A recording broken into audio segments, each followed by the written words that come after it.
Olá, estamos começando então a primeira edição do nosso Cuidar Com, nosso podcast Cuidar Com. Eu sou Rosângela Florzak, sou professora, pesquisadora, consultora de um tema que às vezes a sociedade acha meio estranho, né? Que é comunicação, crise e cultura do cuidado. Tema talvez um pouco emergente na academia e um tema que a sociedade começa a entender. E a gente criou esse podcast justamente para poder explicar, trabalhar, trazer mais informações, trazer entendimento sobre esse tema. Está comigo aqui a Júlia Machado, que vai se apresentar, né? E nós vamos contando aqui para os nossos ouvintes qual é a intenção desse podcast, que deve acontecer a cada 15 dias, com as mais diversas nuances desse tema aí, que tem muito assunto, muita coisa para falar, muita pesquisa, muito dado de realidade aí para a gente analisar nessas nossas edições desse podcast.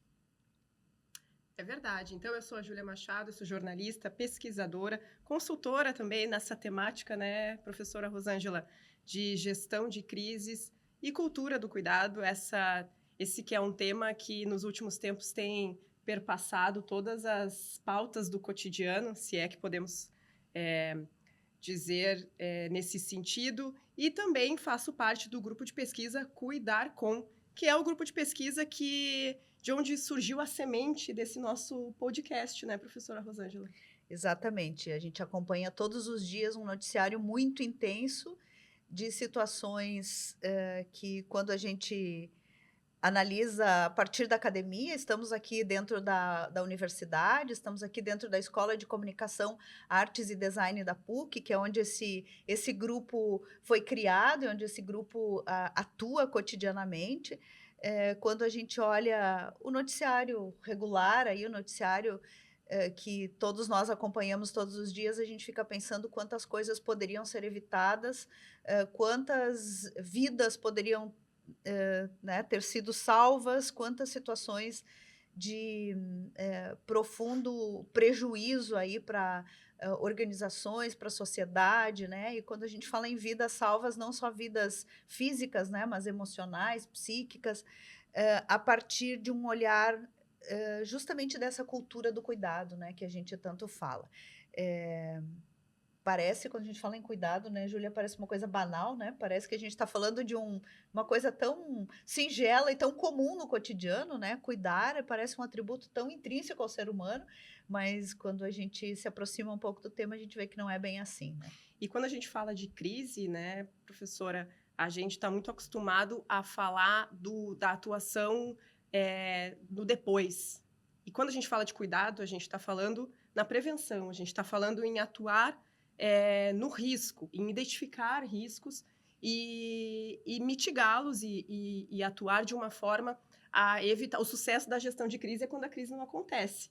E é por essa ideia da perspectiva do cuidado com as pessoas, do cuidado com a comunicação, do cuidado com o meio ambiente, do cuidado com essas questões tão emergentes no nosso cotidiano, que a nossa proposta é aqui unir academia, pesquisadores, profissionais, para a gente conversar sobre esse tema por outras perspectivas, trazer outros olhares, que não só essa cobertura, essa ideia, digamos assim, resignada de que as crises acontecem, é isso mesmo, e a gente não tem como evitá-las.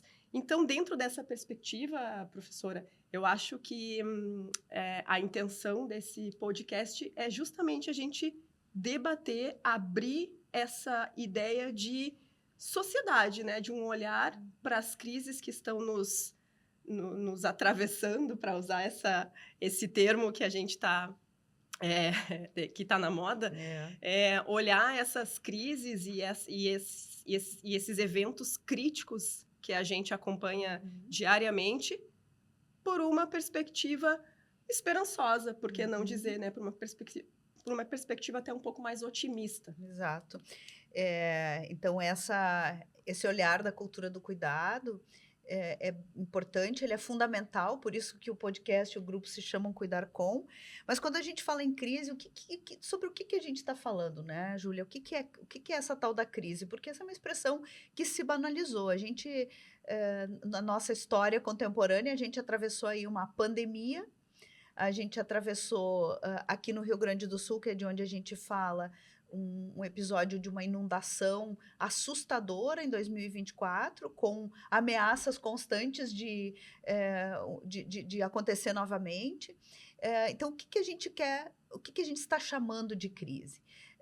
E nada melhor do que a gente olhar para o nosso cotidiano, olhar para as situações que a gente se depara todos os dias para entender quais são acontecimentos, enfim, que são previsíveis ou acontecimentos que são aí do nosso cotidiano e quais têm essa característica de crise, né? E quando a gente fala das inundações de 2024, e agora a gente está em 2025, já na metade do ano de 2025, e por acaso nessa semana vivendo prognósticos aí de chuvas muito atípicas, né, torrenciais, novos episódios de inundação com algumas ruas de Porto Alegre, de onde a gente está falando, já com alagamento de várias bacias, né, do Rio Grande do Sul transbordando, vários rios transbordando, né, saindo do seu leito. Então, a gente está falando, quando a gente fala em crise, a gente fala, sim, de circunstâncias que poderiam ser evitadas ou poderiam ser mitigadas, como tu falas, né? Nós poderíamos olhá-las de outra maneira, nós poderíamos ter, desde políticas públicas que tratassem desse tema, até questões organizacionais, porque todos ficam embarcados numa situação de crise. Ela afeta, como essa, né, que a gente está se referindo das inundações, ela afeta a iniciativa privada, ela afeta os governos, ela afeta as associações, as entidades, as empresas, todo mundo, de alguma forma, é impactado. E a gente entende, sim, pelo conhecimento que a gente gera na academia e pelas práticas, pelas melhores práticas, né, das organizações sociais ou das organizações do mercado, da sociedade, que sim, existe conhecimento que pode ser aportado nessas situações e elas podem ser situações muito menores do que são ou ter impactos muito menores. Dentro dessas crises estão os desastres, os eventos extremos, né, como as inundações, mas tantos outros que a gente acompanha no cotidiano. Então, todo o podcast a gente vai trazer um pouquinho, né, de algumas situações que ilustram o que a gente está exatamente chamando de crise. E outra dimensão interessante, Rosângela, é a dimensão do autocuidado, né? Todos esses acontecimentos que a gente vivenciou, que o Rio Grande do Sul vivenciou, eles também nos trouxeram perspectivas do quanto nós estávamos despreparados do ponto de vista do autocuidado. E num sentido cultural até, né, do lidar com as crises. Nós, até então, podemos dizer que enquanto sociedade, enquanto cidadãos, nós não estávamos acostumados, nós não tínhamos essa ideia no cotidiano de ter que se preparar para uma eventual inundação. Então, quando a nossa sociedade não tem o costume, não tem o hábito de uma preparação para esse tipo de situação, tudo isso toma uma proporção muito maior, né? Isso. Porque esse cidadão que... E por isso que a gente fala em cultura, né, Júlia? Esse cidadão que não está consciente ou não está atento às circunstâncias que exigem o cuidado, ele também não sabe cobrar, né, do poder público, cobrar dos governantes essas atitudes mais consistentes ou essas estratégias, melhor dizendo, mais consistentes de segurança e de cuidado. Então, a gente vê essas circunstâncias das inundações um ano depois voltando a assombrar a população, porque nesse ínterim de um ano se necessitaria ter uma série de atitudes de cuidado que nem sempre foram. Eu sempre entendo que a gente está, como país, né?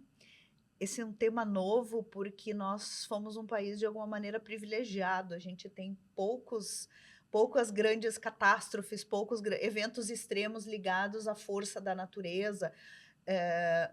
Entretanto, hoje, com o aquecimento global e com todas as mudanças climáticas provocadas pelo nosso modo de produção, como diz um dos autores que a gente trabalha, que é Ulrich Beck, essa circunstância se universalizou, né? Os grandes eventos, os eventos extremos, eles passaram a ser quase universais. Então, um país rico, um país vamos dizer assim, do hemisfério norte, quando enfrenta um evento extremo, além de já ter estratégias para enfrentá-lo, na maioria das vezes, porque a gente tem casos também mal sucedidos, né, nos países ricos, a recuperação da população é muito rápida. Hoje nós estamos vivendo em Porto Alegre, no Rio Grande do Sul, né, Vale do Taquari é um exemplo, as pessoas não têm tempo de se recuperar. Elas começam a fazer o seu esforço de recuperação e vem um novo evento que acaba colocando por terra, né, aquele esforço. Então, a gente está falando bastante das inundações, mas a gente poderia olhar para outras coisas que acontecem, que a gente acompanha no cotidiano. Recentemente, a gente acompanhou o caso da brasileira, né, que foi vitimada por um acidente num vulcão, né, num parque, né, da Indonésia. E quando a gente olha, a gente discutiu bastante aquele caso na academia, quando a gente olha para esse episódio, a gente vê que é muito interessante, porque eu comentava com a Júlia sobre uma entrevista feita com alpinistas que são especialistas naquele parque, especialistas em escalada em lugares muito difíceis, e eles trazem um conjunto de medidas que deveriam ser tomadas pelo parque, que nada mais é do que o que a gente conhece na academia, né, como os protocolos de prevenção, todo aquele conjunto de comunicação de risco que precisaria ter sido feita antes para conscientizar os usuários daquele espaço, para conscientizar as pessoas que usufruem daquele espaço.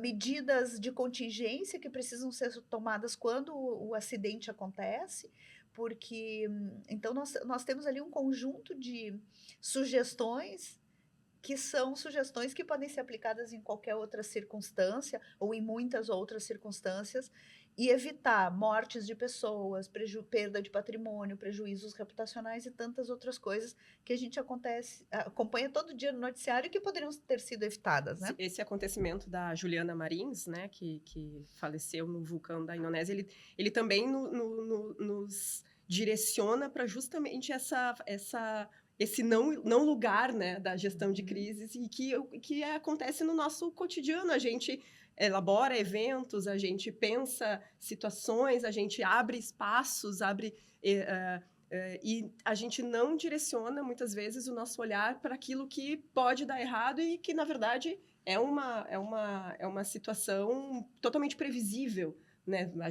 Se a gente está num parque, num lugar destinado a trilhas, é inimaginável que nós não tenhamos um grupo de salvamento, né? Todo um protocolo nesse sentido, porque acidentes podem e acontecem. E outro ponto que eu queria chamar a atenção rapidamente, Rô, é como a comunicação é tensionada nesses momentos. Porque ela é, às vezes, negligenciada, mas nesses momentos de eventos extremos e acidentes, enfim, como ela assume um protagonismo, né, nessa dinâmica de, justamente, comunicação é cuidado e comunicação pode salvar vidas.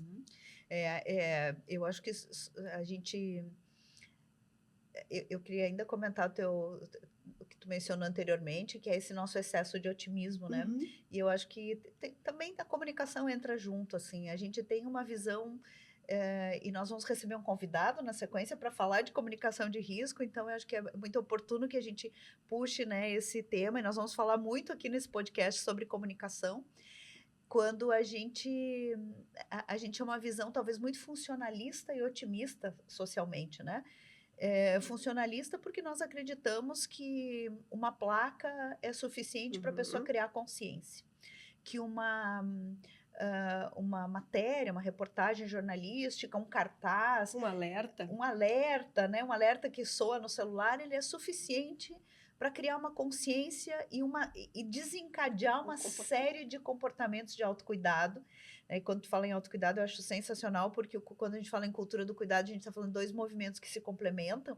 A gente está falando da responsabilidade das organizações em cuidar também por meio da comunicação, e essa corresponsabilidade com o cidadão, que também sabe como agir, como se proteger, e a partir da comunicação que é estabelecida com ele, de uma maneira relacional, ele consegue desenvolver o autocuidado. Então, é uma imbricação aí de poder público, de responsabilidade das organizações e de responsabilidade do cidadão. Mas também nessa visão funcionalista e otimista, a gente sempre entendeu que bastava a informação para gerar mudança de comportamento, para gerar mudança de construção de consciência e mudança de comportamento. Essa é uma visão ilusória sobre a comunicação, que basta enviar o alerta e as pessoas vão sair de suas casas, as pessoas vão mudar toda a sua rotina, as pessoas vão abrir mão de uma dimensão muito complexa, que é a dimensão simbólica das suas vidas. Quando eu saio da minha casa, quando eu abandono uma situação, eu estou deixando as minhas memórias, eu estou deixando a minha história. A gente fala sempre sobre o episódio do rompimento da barragem de Brumadinho, né? A parte material que a lama tóxica arrastou naquele episódio é só uma parte da história. E essa parte ela é quantificável, né? Eu consigo indenizar uma família pela perda de uma casa, de um carro e até de uma vida. Mas como é que eu indenizo uma família pela perda de todas as suas memórias, de toda a sua relação cultural com aquele espaço, né? De todos os sentidos, o simbólico da sua vida? E assim também é nas inundações. Assim também é essa história que a gente acompanhou, né, da Juliana Marins. Tem um simbólico ali, que tem uma dimensão emocional que está muito implicada na comunicação, que ela não é uma simples troca de informação. Então, o que a gente vê, né, Julia, nesses episódios, é se discutindo muito a comunicação, mas se continua trabalhando com informação. A comunicação é interessante, porque por vezes ela é culpada. Muitas vezes eu digo, não, mas a culpa é porque a comunicação não chegou, o alerta não chegou a tempo. Colegas nossos, não, o alerta está chegando numa linguagem inadequada. Se espera ainda um milagre a partir da informação, que a informação gere um milagre que mude um comportamento e que as pessoas passam a se cuidar. Não vai acontecer, porque a comunicação ela é muito mais complexa que a informação. Então, está na hora da gente começar a discutir a sério. O que é essa comunicação? O que a gente está tratando de comunicação? Né? O que a gente está chamando de comunicação? E esse é um pouco do nosso objetivo aqui. E vamos começar bem esse primeiro episódio, já chamando o nosso convidado, que é um profissional de comunicação, um pesquisador também, né? E a gente vai estar sempre fazendo essa interlocução nesse podcast entre a vida cotidiana, real, profissional, o espaço das práticas e o espaço da pesquisa, que são espaços complementares. Eles não são antagônicos, não é teoria e prática, é tudo complementar. E esse nosso convidado, que a gente já apresenta na sequência, ele trabalha com comunicação política, com comunicação pública, com comunicação de risco e com muitas dessas questões que a gente vai trazer a partir desse primeiro podcast, em todos os demais que a gente for gravar aí para vocês.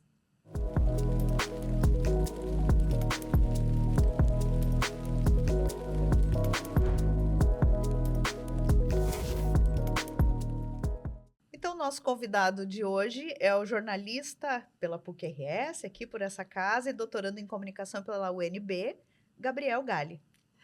O Gabriel é especialista em direitos humanos, gênero e sexualidade pela Uniriter e atualmente é chefe de gabinete na Câmara Municipal de Porto Alegre. Ele coordenou a comunicação de risco do Ministério da Saúde e atuou como diretor do grupo Somos Comunicação, Saúde e Sexualidade, uma das mais antigas organizações de defesa dos direitos LGBTI+ do Brasil. Também foi assessor parlamentar na Câmara dos Deputados, no campo da comunicação e articulação em direitos humanos. Fundou o Grupo Frida, Espaços de Diversidade, prestando consultoria na área de gênero e sexualidade. Foi vice-presidente do Conselho Municipal de Direitos Humanos de Porto Alegre e membro do Conselho Estadual LGBTI+, do Rio Grande do Sul. na comunicação, depois desse já super consistente currículo na comunicação, em paralelo, atuou em veículos como G1, Folha de São Paulo, Canal Rural e Canal Futura, coordenou campanhas e projetos de prevenção ao HIV/AIDS e promoção de direitos humanos da população LGBTI+. Ainda é reconhecido como Global Innovator pela Human Rights Campaign, uma das maiores organizações de direitos humanos do mundo. Gabriel, bem-vindo ao Cuidar Com. Muito obrigada pela tua presença. Eu que agradeço pelo convite, fico muito feliz de ver um podcast falando sobre comunicação, crise, cultura e tantos assuntos tão importantes para a gente aqui nesse momento. Estou honrado com o convite por ser o primeiro convidado também, fico com o coração quentinho, muito obrigado.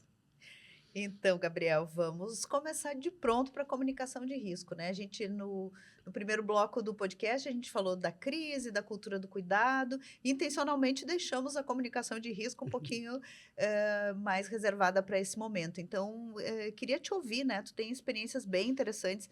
Quando te encontrei aqui, já lembrei de pronto de todo aquele trabalho lindíssimo que tu coordenou com o documentário sobre o cuidado na Boate Kiss, né, no grande evento catastrófico que a gente teve aqui, né, da Boate Kiss. Então, queria te ouvir um pouquinho dessa tua experiência com esse tema, né, e de como tu lida com esse conceito da comunicação de risco. Claro.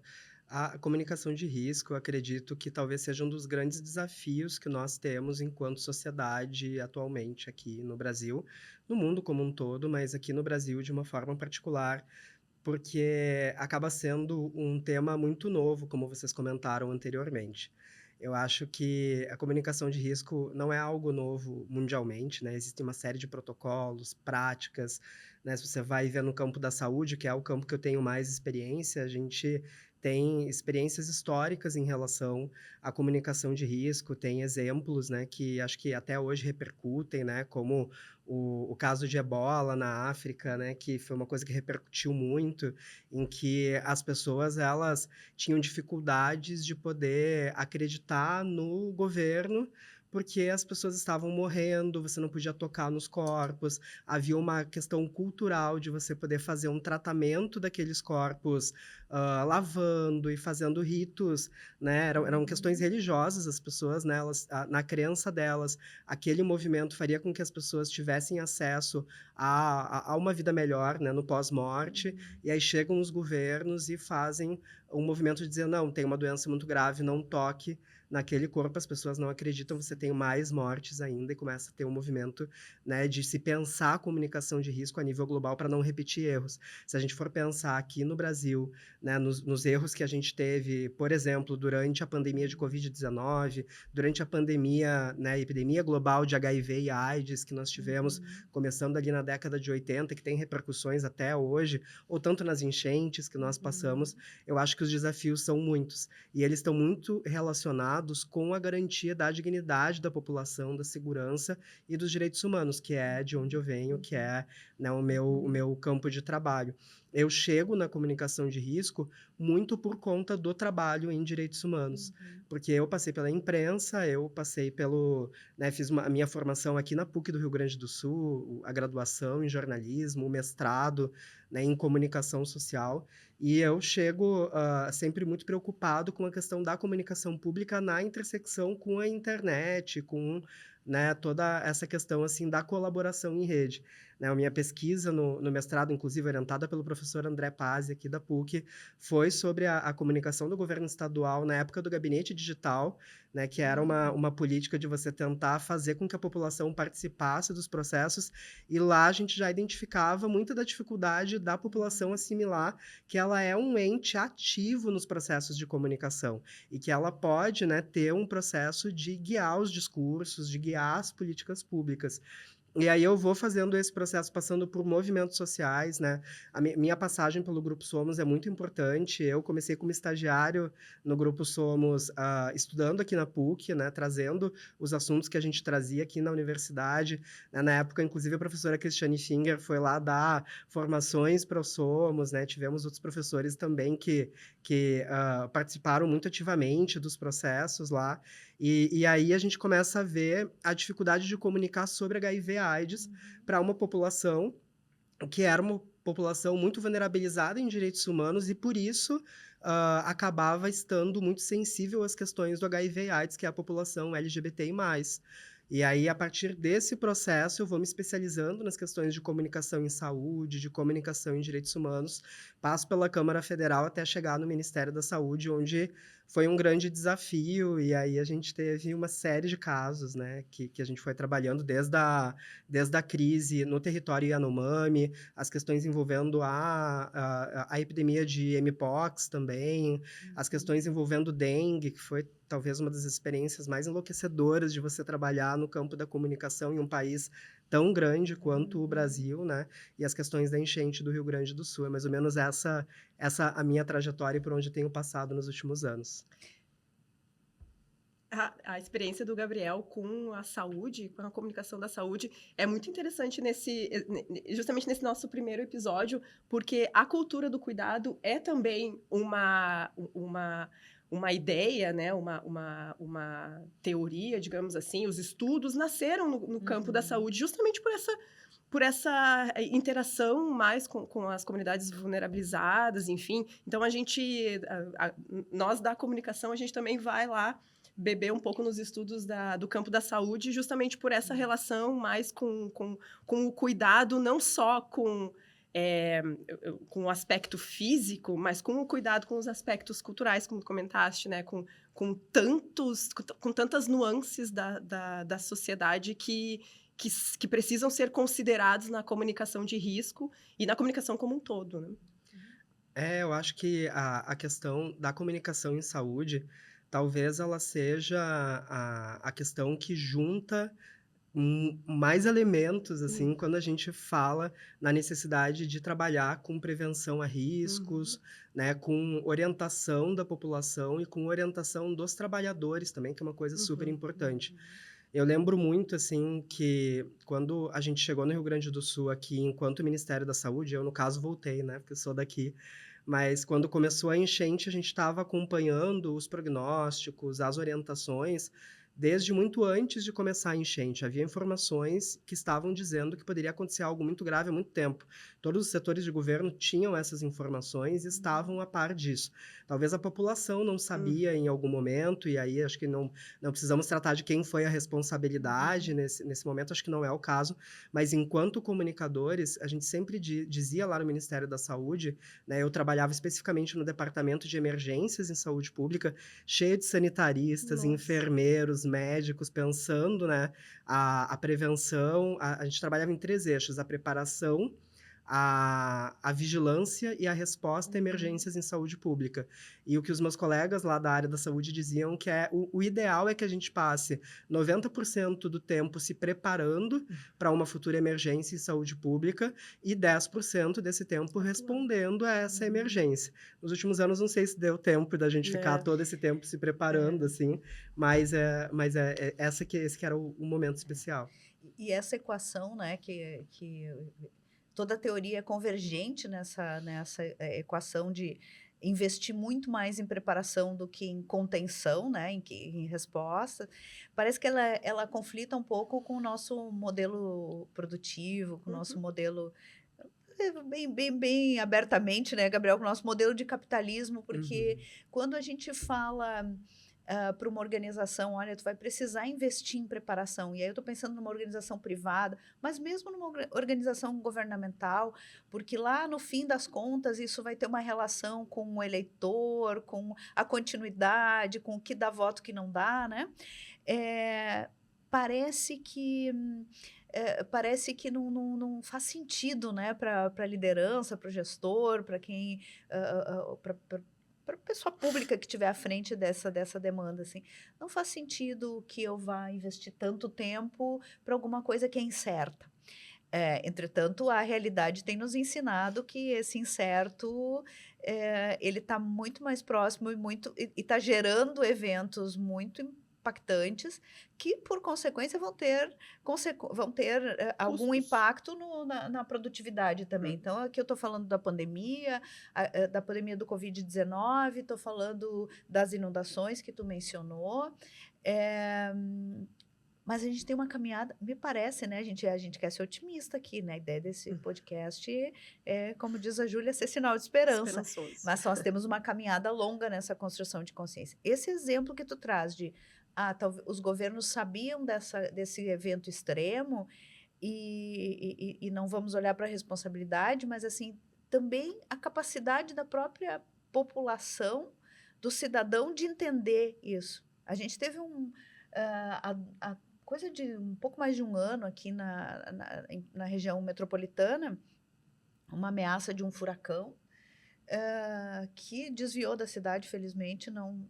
E a cidade se preparou para ele. As aulas foram interrompidas, toda a operação cotidiana se deslocou assim para as pessoas poderem se preservar. Quando ele não atingiu a região metropolitana, foi uma saraivada de críticas, porque Eu lembro disso. porque ele teria que ter. Por que a gente fez tudo isso? Então, me parece que. E aqui eu também não estou querendo culpar a população, eu acho que assim. Claro, claro. Porque a gente está falando de comunicação, mas essa comunicação educativa, né? Ela precisa ela precisa mexer na consciência. Então, assim, eu preciso entender que um alerta, que uma informação de um possível evento, ela precisa mexer no meu comportamento. E aí eu queria aproveitar, já engatar, depois de falar tudo isso, eu queria, na verdade, te fazer uma pergunta, né? Porque nossa produção aqui, que está sendo feita pela nossa colega Thaís Ribeiro, que também é do grupo Cuidar Com, ela deixou aqui a informação, olha, o Gabriel é de Eldorado. Guaíba. Guaíba, então, ó, a produção. Mas a gente teve em Eldorado, talvez você tenha visto eu nas acho redes que sociais, sim. porque a gente teve um trabalho bem forte Que tu em fez Eldorado. um trabalho forte em Eldorado durante... foi isso que ela anotou. Eu é que dei uma embolada aqui. Que tu fez um trabalho forte em Eldorado, acompanhando o Ministério da Saúde no contexto das inundações. Isso. E eu queria te ouvir sobre isso, assim, sobre esse... Por vezes, parece que a população parece que não está acreditando no que está acontecendo, né? Claro. Então... eu acho que, assim, só para dialogar com isso que tu trouxe antes, Rô, eu acho que isso que tu trouxe é o cerne das nossas questões, né? A gente vive em uma sociedade, em uma realidade em que a gente é treinado, é educado para poder fazer uma entrega imediata, né? Porque quando você produz um produto, você tem que ter a entrega ali direta, né? E quem faz o esforço de promover uma educação, ou de promover uma reflexão lógica, né, de pensar teoricamente sobre o que pode acontecer, de pensar qual sociedade que você quer construir. É o processo educacional, é a universidade, é a escola, são as instituições que trabalham com cultura, a arte tem esse papel muito importante, mas quando você vai complexificar a situação, você não tem respostas que são simples. As pessoas, elas precisam se desacomodar, a gente precisa ter investimento, porque fazer educação custa caro, né? E não é a educação assim que, eu vou me formar apenas para o mercado de trabalho, que é importante também, a gente precisa ter profissionais treinados para isso, mas a gente também precisa se formar para a vida. Você lê um livro, por exemplo, é uma coisa que talvez não te ajude tão necessariamente, a depender da obra que você escolha, para aquela coisa da profissão que você está fazendo no dia seguinte, mas ele constrói uma outra visão de mundo a respeito de ti. Então, eu acho que talvez uma das grandes dificuldades, quando você vai para o campo do governo, das grandes empresas, é fazer um acordo geral em relação a qual modelo de sociedade que nós queremos construir. Você construir um modelo de sociedade em que a gente não garante dignidade para as pessoas, não garante que as pessoas tenham acesso à alimentação, à educação, à cultura, isso não é bom para ninguém, inclusive para as empresas que estão querendo tirar o seu lucro, né? Mas em Eldorado, eu acho que o grande legal dessa experiência é que ela era uma iniciativa de educação. Durante todo o evento, que a gente chama de evento, né, de emergência em saúde pública, a gente fez um trabalho que ele começou num processo de alerta para a população, né, de educação para a população.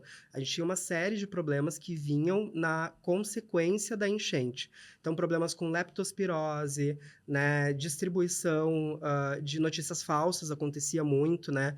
Teve uma que foi muito frequente, que, inclusive, eu lembro da ministra da Saúde, na época, a doutora Anísia, perguntando, né, para sua equipe, assim, é verdade que vai ter, quando baixar o nível da água, vai ter corpos espalhados por todas as cidades? Porque essas informações, elas chegavam nas pessoas, né? E isso não aconteceu.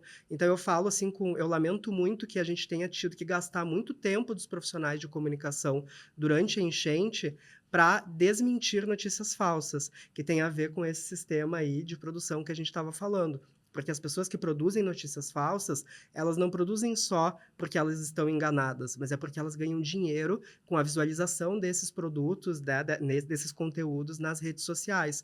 Então, a gente teve todo esse processo de orientação da população ao longo da enchente, mas durante um certo período, a gente teve que olhar para os trabalhadores da saúde, porque enquanto o Ministério da Saúde, nós temos, né, ou tínhamos, porque eu não estou lá mais agora, mas nós tínhamos o papel de também orientar os trabalhadores que são das 3 esferas do SUS. Então, a gente chegou num processo em que a gente precisava orientar sobre primeiros cuidados psicológicos, por exemplo, pessoas que estavam muito no interior do estado e que não tinham acesso à internet de uma maneira simples. Então, o pessoal fazia vídeos que enviava pelo WhatsApp para quem tinha acesso à internet, ou fazia uma cadeia de comunicação por rádio para quem podia. E durante esse período, essa foi uma ação. Mas aí tá, acaba o evento climático e a gente precisa pensar como que a gente vai preparar para os próximos, que foi por isso que a gente começou a fazer um documentário sobre a experiência dos emergencistas, né, dos trabalhadores da saúde durante essa emergência toda, e foi lá que a gente gravou em Eldorado do Sul. A gente gravou em muitas cidades, esse documentário vai ser lançado aí nos próximos meses pelo Ministério da Saúde, mas é uma peça de educomunicação para os trabalhadores do SUS, para mostrar quais foram os desafios que foram encontrados naquele período. Em Eldorado, uma coisa que me chamou muito a atenção, e foi por isso que eu fiz até um post nas redes sociais falando sobre isso, é que Eldorado do Sul foi uma cidade que foi completamente submersa, né, pela água. E as pessoas, a orientação que nós tínhamos, conversando com os especialistas em saúde, era de que nada mais poderia ser reconstruído naquele espaço, porque era evidente que aquela cidade não daria de novo. Então, nós faríamos, por exemplo, os postos de saúde em outros locais. Essa orientação que as pessoas tinham na hora. Quando você vai conversar com a população e com os profissionais de saúde da cidade, eles vão dizer assim, a gente não pode fazer isso. Porque se eu não tenho um posto de saúde que está na mesma região, eu deixo de atender as pessoas que estão lá. E aí isso dá um tilt na cabeça da pessoa, né? Como que se vai reconstruir em um espaço que ainda vai ter tantas dificuldades? Como que vai se fazer isso de novo? E aí tá aí um pouco a magia do processo de comunicação, de educação, de que você tem que pensar outras alternativas, porque as pessoas, elas tiveram suas casas alagadas, mas elas passaram as vidas para comprar aquela casa, né? E é um lugar bom, Eldorado do Sul é um lugar bom de se viver. Então elas vão reconstruir aquilo tudo de novo. Muita gente já está lá de novo. Muita gente está esperando as modificações que o governo disse que ia fazer, enfim, e aí em alguma coisa fez, em alguma coisa não fez, mas eu acho que enquanto comunicadores a gente tem que estar muito aberto a ouvir. É o fenômeno, né, Júlia, aqui do arquipélago, que a gente conversava ainda hoje, né? As pessoas estão lá novamente, muita gente voltou. E ali é recorrente há muitos anos, né? Então, não é simples, né? A população julga muito rápido, assim, as pessoas não querem... Essa visão funcionalista dos desastres, ela olha para isso, ela diz, as pessoas não querem sair, as pessoas não estão de má vontade. E não é, né? Eu acho que as pessoas, muitas vezes, elas não têm opção, né? É isso. Eu lembro ainda eu fazia o estágio aqui na Famecos, como é que era o nome do programa? Que a gente é TV Foca, né? E aí, na TV Foca, uma das nossas questões era fazer uma matéria no arquipélago, lá na ilha, e entender um pouco a realidade das pessoas, porque aquela região, ela é toda uma área de preservação ambiental. E aí, uma vez eu falei com uma líder comunitária e perguntei para ela, se inunda aqui todos os anos, por que vocês não saem? E ela falou, porque eu vou morar onde? Eu vou ir para a periferia da periferia, onde os meus filhos vão ter acesso ao tráfico de drogas, vão ter problemas para se deslocar. Aqui eu estou perto do centro, aqui eu tenho uma certa natureza para ver, não vou ficar em um lugar em que eu não tenho acesso à natureza, etc. Tem muitas coisas que impactam na decisão de você estar em um lugar ou não, né? Na sociedade. E eu acho que o comunicador, quando vai comunicar risco, precisa estar muito atento a isso. Porque comunicação tem muito a ver com cultura, né? Eu lembro muito do caso da Yanomami, né? Que a gente pegou, assim, no começo desse novo governo. O governo está acabando agora, já no próximo ano acaba, mas foi a primeira crise do governo. Quando houve a posse dias posteriores, houve o decreto de emergência reconhecendo a situação da população Yanomami, que era uma situação que estava muito difícil já há muito tempo, mas que por algum motivo foi ignorada, né, pelos gestores até então. E uma das principais dificuldades de você fazer comunicação lá era que era muito difícil divulgar imagens da situação. Porque as pessoas que viviam naquela região, elas acreditavam que fazendo uma fotografia da pessoa, você está capturando a alma dessa pessoa. E quando ela morre, você precisa deixar a alma dessa pessoa partir. E você criava um problema social, político e cultural naquela comunidade. Então, como você divulgar aquilo? Foi uma dificuldade mesmo. No final, saíram imagens de vários campos, né? Teve programas de TV que foram lá e que acessaram. E no final das contas foi importante a divulgação das imagens, né? Isso foi necessário para que a população se mobilizasse politicamente em relação a isso.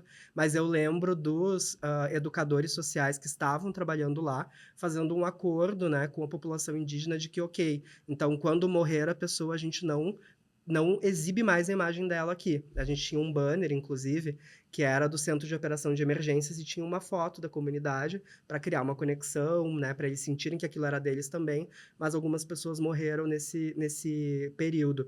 E aí, então, se tapava com um pedaço de papel as fotos daquelas pessoas ali, assim, né? E para vocês verem, é uma questão cultural que pode parecer uma questão menor para quem está de fora, mas que é extremamente importante para engajar as pessoas no seu próprio processo de cuidado, de cura.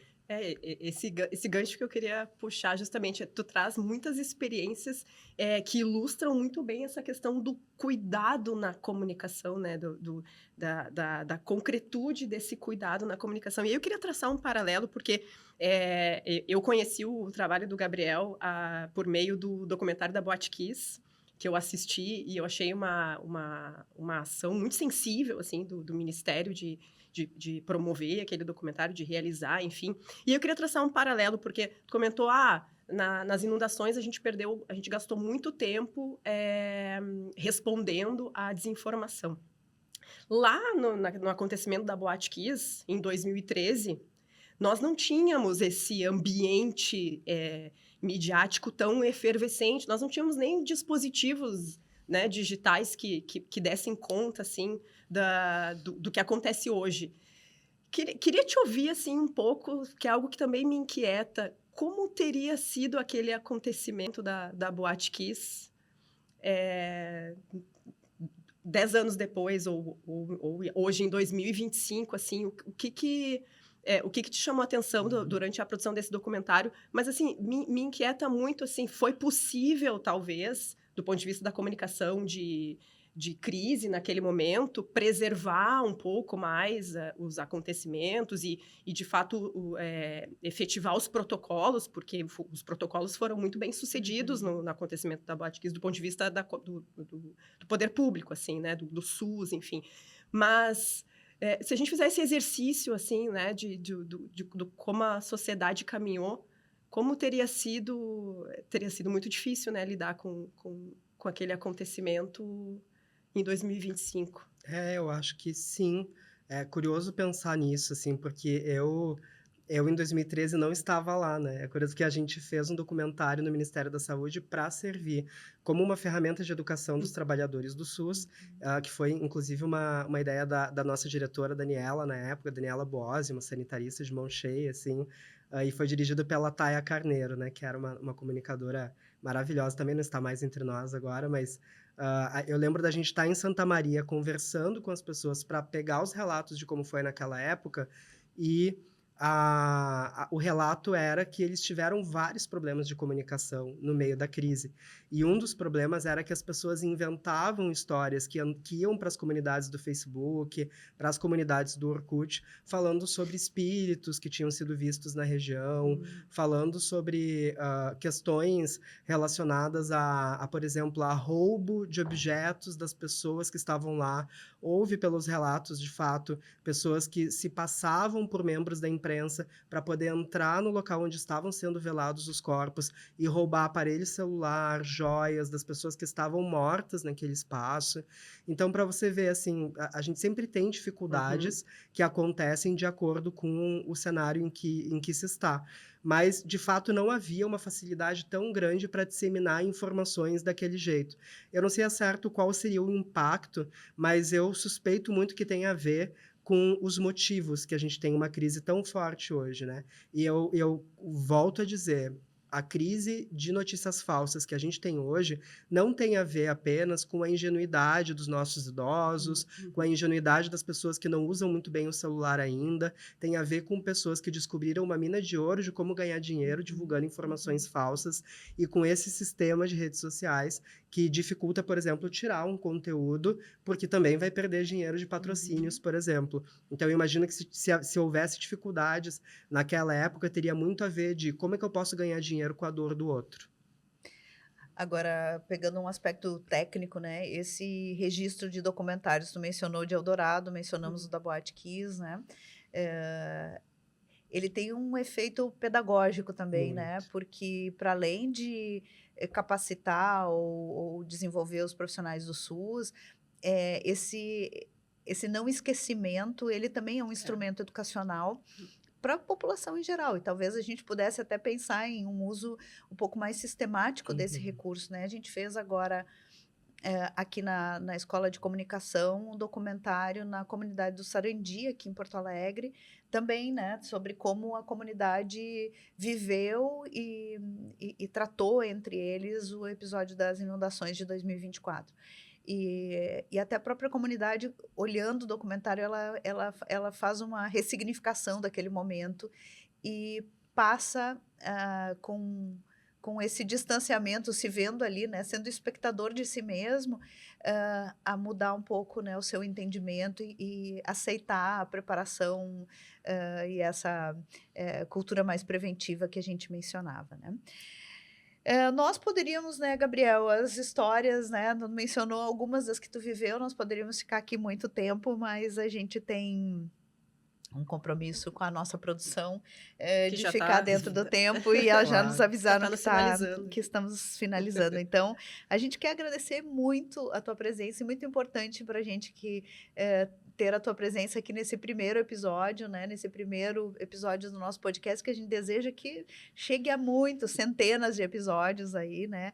E certamente tu voltará a estar com a gente aqui, porque a tua experiência é bastante rica e única, talvez, assim, né, no grupo mais próximo, que concilia essas tantas dimensões que fazem sentido aqui para nós e pro tema que a gente quer tratar. Então, a gente te agradece muito, né? Agradece muito também a nossa produção, a Thaís Ribeiro e a Janes Linda também, que é a nossa produtora. A Júlia Machado aqui. Rosângela Florzak. Maravilhosa. Isso não foi combinar nosso jogralzinho, né? A gente fez E a gente precisa mencionar aqui o nome das pesquisadoras e dos pesquisadores do nosso grupo Cuidar Com. Então, assim, já mencionamos, né, o meu nome, da Thaís, nós temos também o Abner Freitas, que é nosso pesquisador, a Idil Brites, Carolina Reverbel, Eric Nogueira Becker, Franciele Falavínia, Janes Loureiro, Júlia Machado, que está aqui com a gente, Leonardo Tomé, Luana Chinazo, Patrícia Strelov, Rafaela Redim e Silvia Marcuso. É um grupo grande, Gabriel tem doutorandos, mestrandos, Legal. Iniciação científica, pós-doutorandos. Então, é um grupo que está se organizando há um pouco mais de um ano, talvez, né? Eu nem sei se tudo isso. A gente já fez tanta coisa que a gente se perde no tempo. Né? E temos aí várias frentes e muitas experiências também para compartilhar nesse podcast. Agradecemos aos nossos ouvintes, né, Júlia? Quem está assistindo, quem está ouvindo, assistindo, né? Porque podcast pode... Podcast é um vídeo? É um videocast, pode vídeo, pode... A gente agradece todo mundo que esteve com a gente nesse primeiro episódio, que esperamos ser o primeiro de muitos, né? Isso mesmo. E até o próximo episódio do Cuidar Com. Também o Jonathan, que está na nossa equipe técnica, né? E que vai nos acompanhar aí nos próximos. E convidamos você a nos acompanhar nos próximos episódios. Muito obrigada.